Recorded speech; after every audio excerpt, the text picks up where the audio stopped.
Assalamualaikum warahmatullahi wabarakatuh. Selamat pagi dan salam sejahtera bagi kita semua. Pertama-tama, izinkan kami mengucapkan terima kasih atas kesempatan yang telah diberikan kepada kami untuk mempresentasikan tugas BOB pada hari ini.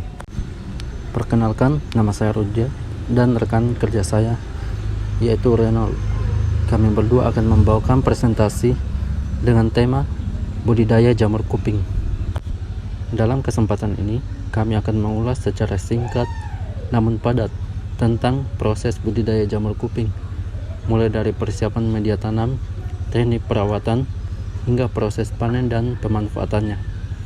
Kami berharap apa yang kami sampaikan nanti dapat bermanfaat dan membawa wawasan bagi kita semua. Bagian pertama yaitu pendahuluan. Jamur kuping atau Auricularia sp adalah jenis jamur konsumsi yang berbentuk seperti daun telinga. Kemudian, jamur ini biasanya banyak digunakan dalam masakan Asia karena teksturnya yang kenyal dan gizinya yang tinggi. Jamur ini tumbuh dengan baik pada media kayu atau serbuk gergaji. Kemudian, jamur ini budidayanya sangat mudah, tidak memerlukan lahan yang luas, dan tidak bisa dilakukan di rumah. Sebelum memulai budidaya, kita harus menyiapkan alat dan bahan. Alat yang dibutuhkan antara lain drum atau tong untuk sterilisasi media, kompor atau tungku, alat pengaduk, plastik PP sebagai wadah media, dan rak untuk menyusun backlog. Sementara itu, bahan utamanya yaitu serbuk gergaji sebagai media tanam, dedak halus sebagai sumber nutrisi, kapur untuk menyeimbangkan pH, air bersih, dan bibit jamur kuping yang sudah tanam atau disebut bibit F3. Dan selanjutnya yaitu syarat tumbuh jamur kuping. Jamur kuping memiliki beberapa syarat tumbuh agar bisa berkembang dengan baik. Suhu idealnya adalah antara 22 hingga 28 derajat Celcius dengan kelembaban udara yang tinggi yaitu sekitar 80-90%.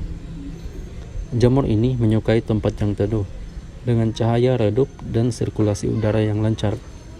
Selain itu, pH media tanam sebaiknya berada di kisaran 5,5 sampai 6,5 atau agak asam.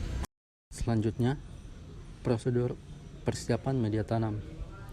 Langkah pertama dalam budidaya adalah menyiapkan media tanam. Campurkan serbuk gergaji, dedak halus, dan kapur dengan perbandingan 80:15:5. Tambahkan air hingga kadar air mencapai sekitar 60%. Media ini kemudian dimasukkan ke dalam plastik PP dan dipadatkan. Di bagian tengah media, kita buat lubang kecil yang nantinya digunakan untuk menanam bibit jamur. Perkenalkan, nama saya Renold dengan NIM A03235505. Saya akan melanjutkan materi dari pemateri pertama, sterilisasi dan inokulasi. Setelah media siap, kita perlu mensterilkan media tersebut dengan cara dikukus selama 6-8 jam. Sterilisasi ini penting untuk membunuh mikroorganisme pengganggu. Setelah dingin, barulah kita lakukan yang namanya proses inokulasi, yaitu memasukkan bibit jamur ke dalam lubang media menggunakan alat yang steril. Proses ini sebaiknya dilakukan di tempat yang bersih agar media tidak terkontaminasi. Selanjutnya, inkubasi dan perawatan. Setelah diinokulasi, media disimpan di ruang gelap selama 30-45 hari dalam masa inkubasi.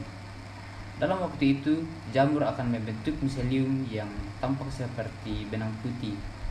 Kalau miseliumnya sudah tumbuh penuh, kita bisa membuka plastik bagian atas. Perawatan selama masa pertumbuhan jamur dilakukan dengan menjaga kelembapan lingkungan, yaitu dengan menyemprot air ke udara atau dinding ruang secara rutin. Selanjutnya, panen dan pasca panen. Jamur kuping bisa dipanen 1-2 minggu setelah plastik dibuka. Ciri jamur siap panen adalah ukurannya sudah besar, teksturnya kenyal, dan tidak lembek. Panen bisa dilakukan dengan memetik jamur langsung dengan tangan. Setelah panen, Jamur bisa dijual dalam bentuk segar atau dikeringkan agar awet lebih lama dan bisa dipasarkan lebih luas. Selanjutnya yang terakhir adalah kesimpulan. Budidaya jamur kuping adalah kegiatan yang sangat cocok untuk dijadikan usaha rumahan. Modalnya tidak besar, alat dan bahannya mudah ditemukan, dan teknik budidayanya relatif sederhana.